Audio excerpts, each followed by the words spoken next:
دوسری آیت ہے سورہ کہف. اچھا یہ ایک آیت نہیں ہے سورہ کہف کی, یہ 13 آیتیں, اس کو اپنے ذہن میں نوٹ کریں. سورہ کہف کی آیت نمبر 32 سے 44 تک جا کے دیکھیے گا, ایک سٹوری ہے 32 سے 44 تک. دو آپس میں انسانوں کی سٹوری ہے. مفسرین لکھا ہے کہ یہ بھائی تھے, قرآن میں یہ نہیں ہے کہ یہ بھائی تھے, لیکن بہرحال یہ جو دو ایسے تھے کہ جن کا تعلق تھا آپس میں. ان دو کی داستان اللہ تعالیٰ نے 13 آیتیں اس پہ خرچ کی, ایک داستان پہ 13 آیتیں.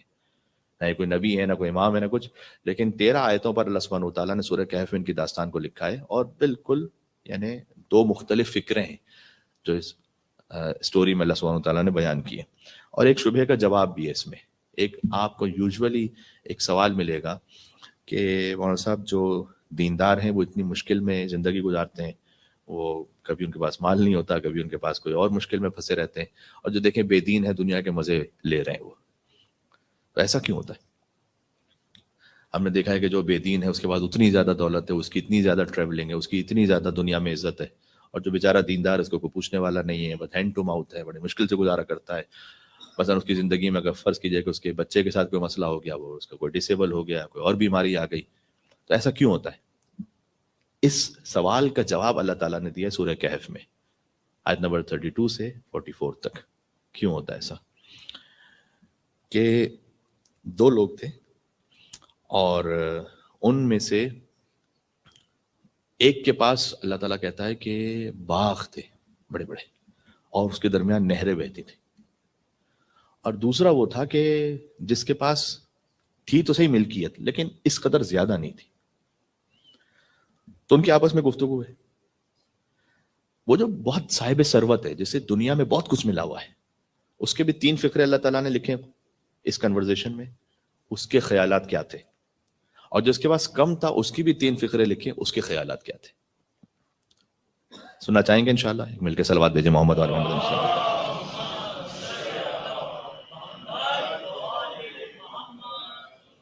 جو بہت امیر تھا وہ یہ کہتا تھا کہ انا اکثر من کا مالن و اعز نفرا, دیکھو یار میرے پاس تم سے زیادہ مال بھی ہے, آئی ایم ویلدیئر دین یو, و اعز نفرا, اور میری عزت بھی زیادہ ہے.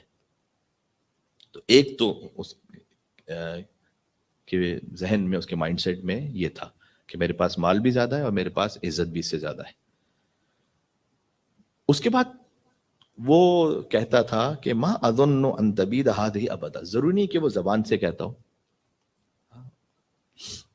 اس کی باڈی لینگویج ایسی تھی کہ میں یہ نہیں سمجھتا کہ کبھی بھی یہ برباد ہوگا. کون ایسا سوچتا ہے؟ کبھی کوئی ایسا سوچتا ہے؟ ایک کرکٹر ہے کہ جو اپنی پرائم پر ہے بالکل, وہ اس وقت یہ نہیں سوچ رہا ہوتا کہ مجھ سے بھی کوئی آگے آئے گا کہ جو اس ریکارڈ کو کبھی توڑے گا, مجھ سے بھی کوئی طاقتور آئے گا, مجھ سے بھی کوئی بڑا آئے گا. نہیں سوچتا, معمول انسان اس میں نہیں ہوتا. تو ما اظن ان تبید هذه ابدا, میں نہیں سمجھتا کہ کبھی بھی یہ ختم برباد ہونے والا ہے. میں مر بھی جاؤں گا تو مطلب یہ آخر تک رہے گا, اس کے بعد پھر میں ٹھیک ہے مر جاؤں گا, لیکن یہ کبھی ختم نہیں ہونے والا.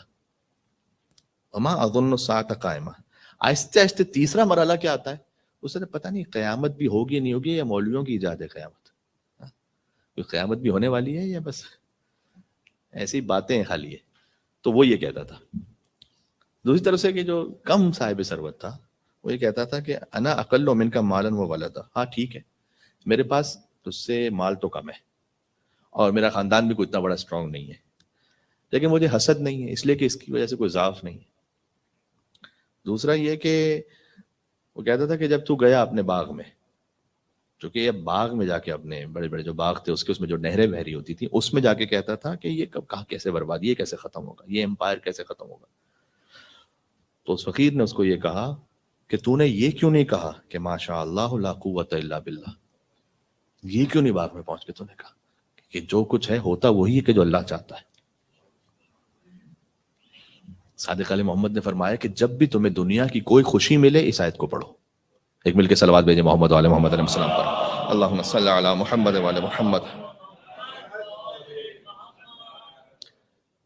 یہ آیت کا ایک چھوٹا سا ٹکڑا, اس کو یاد کر لیں, آسان بھی ہے. ماشاء اللہ لا قوت الا باللہ, یا لا حول ولا قوت نہیں ہے, اور روایتوں میں ہے ذکر کہ ماشاء اللہ لا حول ولا قوت الا باللہ العلی العظیم پڑھیں، وہ روایات میں، لیکن اس آیت میں ہے ماشاء اللہ لا قوت الا باللہ۔ امام نے فرمایا کہ جب بھی تمہیں دنیا کی کوئی نعمت ملے یہ فقرہ کہہ دیا کرو، اس میں کبھی تم غرور تکبر میں نہیں آؤ گے، کبھی ایروگنٹ نہیں بنو گے۔ ماشاء اللہ یعنی ہوتا وہ ہے جو اللہ چاہتا، اللہ کی مشیت۔ ماشاء اللہ لا قوت الا باللہ، کوئی طاقت ہے ہی نہیں اللہ کے علاوہ، وہ ہے مائے۔ تو کوئی امام نے فرمایا کوئی نعمت ملے، کوئی خوشی ملے تمہیں دنیا کی، کوئی تمہیں اپنی خوشی ملے، اولاد کی خوشی دیکھو، کسی بھی نعمت میں ماشاء اللہ لا قوت الا باللہ کو یہ امام نے فرمایا، اس آیت کے ذیل میں فرمایا امام نے۔ تو وہ یہ کہتا تھا۔ تیسرا یہ کہتا تھا کہ عسیٰ ربی ان یؤتینی خیرا من جنتک، مجھے امید یہ ہے کہ چونکہ میں حسد نہیں کرتا اور چونکہ میں اللہ کی رضا پر راضی ہوں، تو اللہ مجھے تجھ سے تو بہتر ہی انشاءاللہ آخرت میں کچھ عطا کرے گا انشاءاللہ، اس کے دل میں آتا تھا۔ بہرحال پھر ان کا اختتام کس طرح سے ہوا وہ بھی خود اس واقعے میں لکھا ہوا ہے، یہ آپ کے لیے خود، اب بہت سارے تقریباً احباب وہ ہیں کہ جو مجھ سے سینئر ہیں، تو میں ہوم ورک کا لفظ تو نہیں کہہ سکتا، آپ کی شان کے مطابق نہیں، لیکن ایک آپ خود جا کے دیکھیں کہ پھر کیا ہوا، اس کا اینڈ کیا ہوا۔ تو یہ دو مائنڈ سیٹ ہیں جو اللہ سبحانہ و تعالیٰ نے بیان کیے میں سورہ کہف میں۔ تو میں